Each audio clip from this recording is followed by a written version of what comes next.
அதிமுதல் இயேசு பரலோக ராஜ்யம் சமீபத்திருக்கிறது என்று தொடங்கினார். ஒரு நற்செய்தி அறிவிக்கப்படுகிறது. அந்த நற்செய்தி என்ன என்று சொன்னால், மனம் திரும்புங்கள், பரலோக ராஜ்யம் சமீபத்திருக்கிறது என்று அறிவிக்கப்படுகிறது.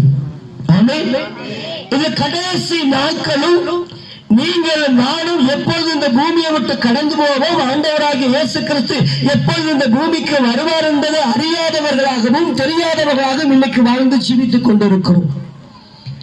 ஆனா ஆண்டவராகிய இயேசு கிறிஸ்து முதல் பிரசங்க முதல் வார்த்தை சொல்லப்பட்ட வார்த்தை அவர் சொல்லுகிறார், மனம் திரும்புங்கள், பரலோக ராஜ்யம் சமீபத்திருக்கிறது.